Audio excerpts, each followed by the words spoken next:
2025, it was quite the year. I had hands-on with a lot of really incredible new gear, some really fantastic plugins, and it was just a very interesting year for me personally. So obviously we're going to talk about the gear, the hardware, the plugins, everything that I use that is very, very notable that made a big difference to me this year. But this is not just a gear video like I usually do most years. This is just like a recap of 2025. There's a lot I learned this year.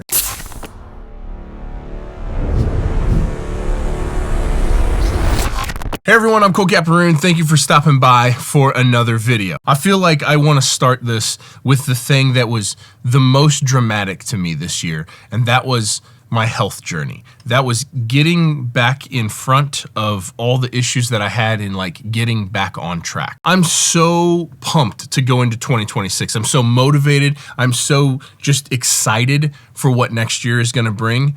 But I didn't come into 2025 that way. Starting in like mid 2023, I started having some pretty serious health issues. Now I've detailed this on the channel before, so I'm not gonna go all the way into this, but I almost had a couple strokes. I was having some crazy anxiety and like panic attacks. I felt absolutely awful physically. At the end of 2024, I started getting the handle on it, and 2025, it was a good year physically. Finally, I got back in front of it all. And long story really short, one, I had been pushing so hard and working so hard for so many years, my body was like, you're done. And I had been abusing caffeine and not eating well, just generally not taking care of myself and not processing stress very well. And then on top of all of that, in an effort to try to figure out what was going on, I went and got my testosterone tested, and it was 151, which the range is like 290 to 900. So I was half of the minimum of what is supposed to be okay. And so 2025 was the first full calendar year with it. I was in the gym every other day. I took a couple weeks off here and there, but like every other day for the entire year. I've been eating clean almost the entire year, really limiting caffeine. I'm back on caffeine, but very, very particular about how much I take, and only doing it first thing in the morning, and usually only doing it on days that I go to the gym. I got going on testosterone replacement therapy. That was like just absolutely life-changing, completely and utterly life-changing for me. I tried to do it naturally first. I ate super clean, no caffeine, no alcohol, gym every other day for 4 or 5 months to see if I could get my body restarted, and it just wasn't happening for me. So got on TRT, and it's just, let me know if you want a full video detailing that whole journey, because I might do a full video just on that on the second channel, because it is, if you're in your late 30s or your 40s and you have never had a blood panel done, you've never had your hormones checked, you've never had your blood pressure checked, like, it's time. It's time to check into that stuff. It made the most difference in my life of maybe anything I've ever done. So huge year for getting me back on track, my mental state, my physical state. That is the biggest thing this year. Spent time with family. My daughter's growing up way too fast. Trying to figure out how to prioritize family and then also prioritize career, and where those need to live with each other and how they need to play off of each other. That's been a learning curve for me this year.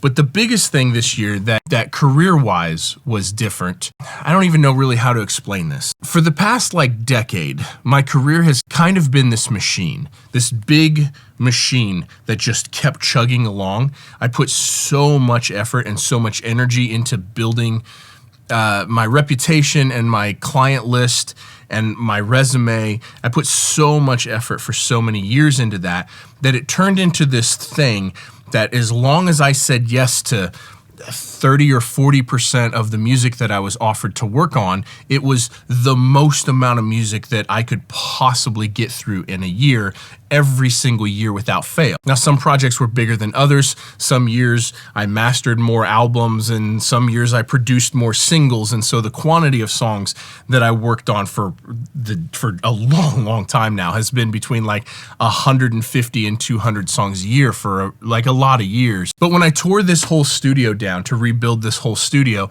I specifically started turning down just about every musical project that was offered to me in an effort to clear my schedule to just get this remodel done. And so in that year that I was doing construction, I only worked on, I don't know, 40 or 50 songs, maybe less than that. And that was an intentional thing. I only said yes to existing clients that I really wanted to work with and to like higher profile gigs. But what's interesting about saying no to 90% of the stuff that comes through the door is if you do that for long enough, people stop coming knocking at the door. And so there was this weird moment where like I was done with the studio, things were back up and running, I'm back open for business, but because I was having these health issues, because I was in and out of the hospital, because I was like feeling like absolute dog crap and not being able to manage stress or my own anxiety very well, I just didn't put any effort into getting things going again. And so in 2025, I'd have to add it up, but I think I only worked on maybe 50 or 60 songs. And that's just such a fraction, you know, somewhere between a third and a quarter of what I used to do for every year for like many years. And part of this was intentional. I really wanted to make sure that physically and mentally I was back in front of everything. Part of it was just enjoying time with my family a little bit more. And then maybe a month ago, I was scrolling through my Instagram looking at things that I had posted, and I try to post every so often. And so I was like, well, when's the last time I posted this? And I realized it had been like 6 months since I had posted a single song that I had worked on. And it all came like crashing down on me. I'm like, oh, what am I doing here? Now I'm giving myself grace because my physical state was in a rough spot there for a while. But I was just like, oh, that's not okay. I'm not happy with that. It's not like I feel pressured to do more than that. It's that my own creativity needs exercised. I need to satisfy my own creative needs. I need to work in order to satisfy them, I should say. And so I was just like, okay, here we go. Let's turn that whole machine back on. It's time to turn the machine back on and get back to work. And so I posted every day for like 3 weeks. And the Instagram, this is a milestone that happened in 2025 for me personally. The Instagram account got 1 million views in a single month, which is just, that's crazy. And the only thing that I was doing was posting photos that I had taken, posting reels. I've got video clips, hundreds and hundreds of video clips that have never been posted of every song that I've ever worked on. When I'm done mixing the song, I do a video just kind of playing the song, and sometimes I send it to the client, letting them know what's coming, letting them see what gear was being used. But those videos often get posted as reels on Instagram, but there are just almost an endless number of them that I've never posted, because over the years I would only post 20 or 30 of those a year, even though I worked on 200 songs. So anyway, we're turning the machine back on, and I'm really pumped about it. I'm really excited to get back to work and really get back to work. Okay, before we talk about gear, I'm gonna be at NAMM this year. I have skipped NAMM the last 2 years in a row because of my health issues, because I didn't feel comfortable traveling, because I felt like crap because I was in and out of the hospital, and that is now a thing of the past. I will be at NAMM this year at the end of January, so I'm going to be hanging out at the Audioscape booth primarily, so be sure to come say hi. If you see me walking around, if you want to say hi, please come up and say hi. I would love to meet you. I think I've got a thing with Avid, and I'm definitely going to do a thing at Audioscape, and I think me and Joe Carroll are going to do a thing at the Audioscape booth, but I'll be posting all about all of that on my Instagram and on Facebook, so be sure to follow me if you haven't. Link in the description down below. Let's talk about the gear that I used in 2025 that made the biggest impression. Now, this is in no particular order. This is just as they come to me. The first piece of gear that I would like to mention is the Grace M908 monitor controller. I did a whole video on it. It's just unbelievable. It's just unbelievable. Changed the way that I work. Sonically, it's absolutely stunning. I can't say enough good things about it. I think it's the best monitor controller ever made if you need the things that it does. All right, next up is the new preamps from Cappy, the MFR FAQ32. There's a pretty kind of unfortunate story behind the name of that, but a hilarious name nonetheless. They are very much like, it's kind of like if Neve and API had a baby. It's like got the size and like some of the wooliness of a Neve, a little bit more that direction, but like the speed of the API.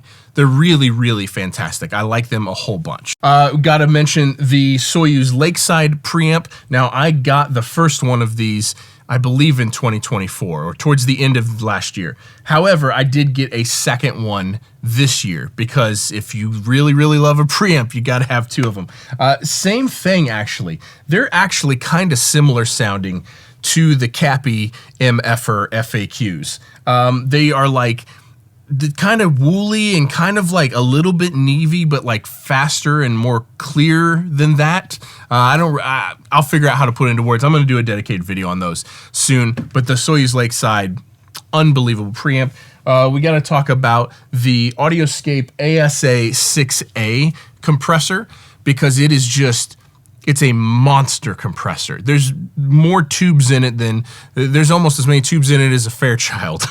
And it has become, anytime I'm doing a song that is more organic, more natural, more raw, more indie, anytime that I want a more natural sounding distortion or something, I've been running vocals through this Audioscape ASA 6A for pretty much all of those kind of songs. It's unbelievable sounding. I'm really, really, really happy with that compressor. And you should be, because it takes up a ton of rack space. So it is a little bit of a sacrifice. Like, it has to be incredible in order to justify taking up that much rack space.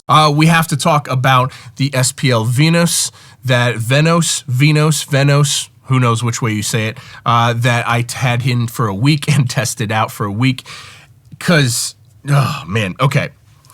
I'm still trying to figure out how to put into words how I feel about it. But I had it here for a week, and then I had to take it back to Dave Cobb. Dave Cobb decided he was going to keep that one, and so I took it back to him. And now I've been without it for 2 weeks, and like, I'm working on songs. I've mixed quite a handful of songs and mastered a handful of songs in the past 2 weeks, and I'm just like, oh, I wish I still had that compressor.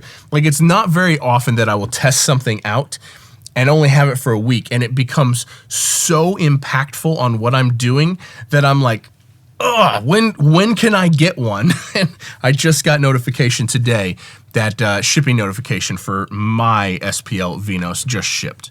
And I'm so excited about it. I cannot describe to you how excited I am about having one of those in here. And on that same note, more signature models. So first up, we're going to do another run of the Cappy Runes, my signature preamps. We are going to do another run of them. I'm not entirely sure when yet. There's a link to an email list in the description down below. It's the top link. Sign up to the email list because you'll be the first to get notified. You'll get notified from that email list before a post on Instagram goes live, before a YouTube video goes live, absolutely everything. So be sure to sign up to the email list if you're interested in getting a single or a pair of Cappy Runes. They are sonically slightly different because I have 4 of them here, and we ended up modding 2 of them. And I'll discuss the differences eventually when the time is right. But they're not going to be quite the same. They're very, very, very close to the same, but they are not identical to the ones that we previously released.